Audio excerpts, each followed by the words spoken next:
What is mental illness? It's like a roster of anxieties I am unable to address.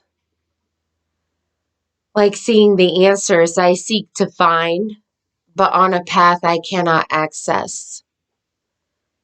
It's a road that is deeply worn, but never paved, digging hole after hole in my own life, but none of which are my grave. But they all could be, if someone were to take a look at the real me and see for a split second exactly what I see.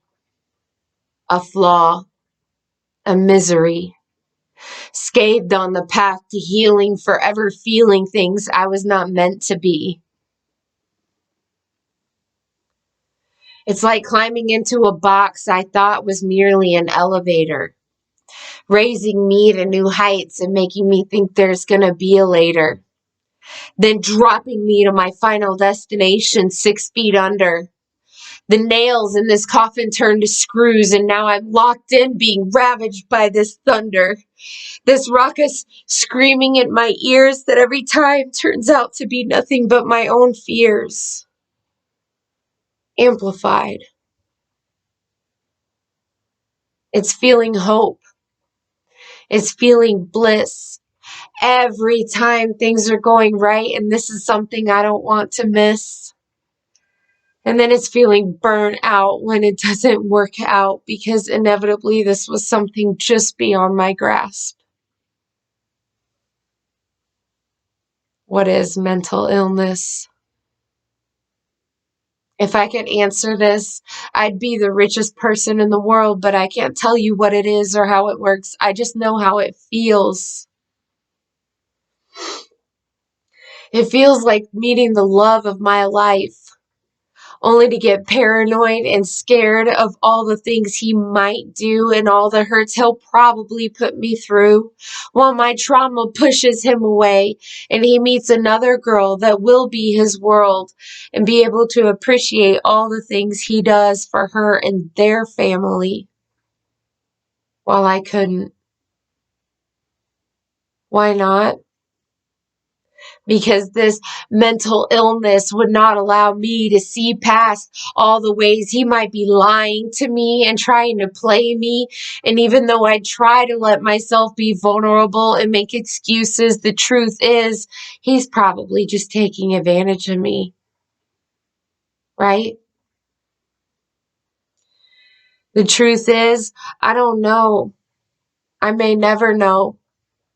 Because by the time I've learned what I needed to, I'm already on to the next lesson on another level, bouncing back and forth manically, because this will eradicate every single trace of us possibly being good enough for each other. Right?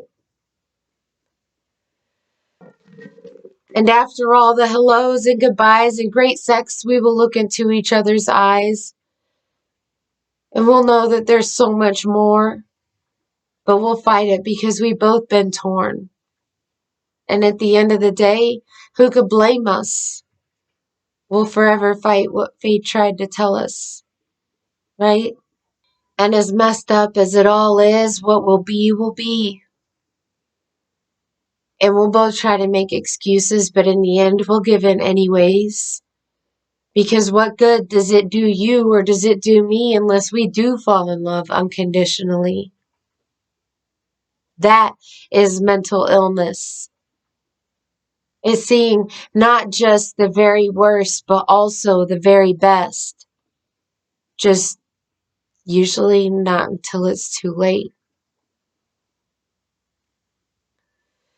It's the OCD that's constantly driving me, and the ADHD that's always distracting me. And so many people love to call it excuses, but the truth is, these are the flaws in me that I wish I could just let bleed out. It's the doubts and anxieties that are constantly weighing down on me, like this 800-pound gorilla that won't get off and let me breathe. And now I'm having panic attacks, hyperventilating because I just snapped back to a reality and I'm living it in front of you again. Who would want this? is constantly sitting in the driver's seat of a car that goes on autopilot at the drop of a pin, locking its doors as it traps me in, and I'm kicking and screaming at the windows trying to get out before we end up crashing and burning again.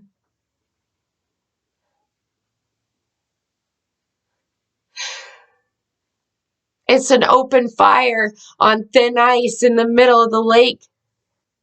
A hint of warmth and light in a winter wasteland, but it's all fake, drawing me in like a moth to a flame, unwitting of the danger that flows just beneath my feet.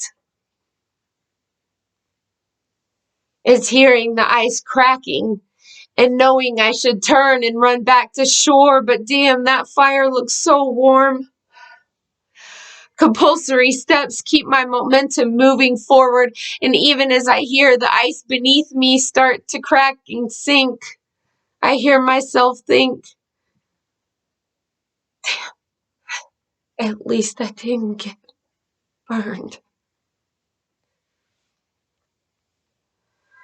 It's like a state of emergency DEFCON 5, and Earth is spinning out of orbit off its axis, and nothing makes sense, and everything is chaotic, and I could be in control, but I might not be. But I do know one thing. That shit scares the hell out of me. It's feeling the sharp edge of a blade pressed against my skin because things are boiling so hot within. I just need to feel something, anything, but feeling completely out of control. Give me the surreal instead, where I feel the warm blood drip down my arm and watch it stain my dress red. And just so you know, no one ever wants this. It's a cold, lonely road. Mental illness. It's like having a body but missing a soul. After I've spiraled out of control and done all the damage Hurricane Erica can do, and then I slip into the hole, the void, that precious empty space suspended in nothingness where I don't feel anything. It's chores piled up and not caring about anything anymore, because caring so much about everything so intensely broke me in my core. But instead of finding a balance, I get swept away to the other extreme and lose it all. And at a certain point, I lost touch with my inner voice and my intuition, and it tried to tell me things, but I didn't listen. Now I'm stuck here spinning my wheels alone and wounded. At least that's how it feels. Every godforsaken day when I'm pushing distress and depression away from me like the freaking parasite it insists on being, and all I crave is just some adult company and the basic kind of connection we were meant to make and thrive on feeling. Will somebody please wake me up from this nightmare, this mental illness?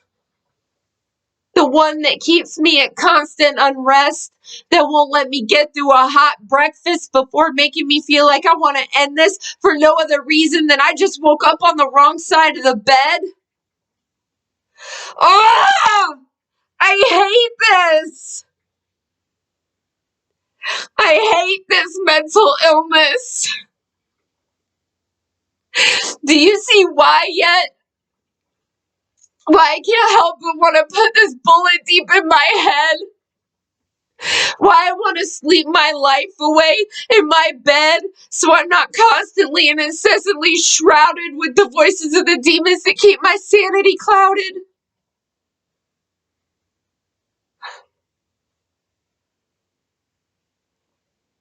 There's no use. There's no use in explaining this to you.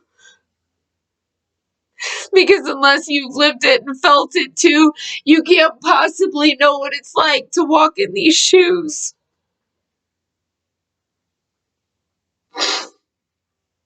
Or can you?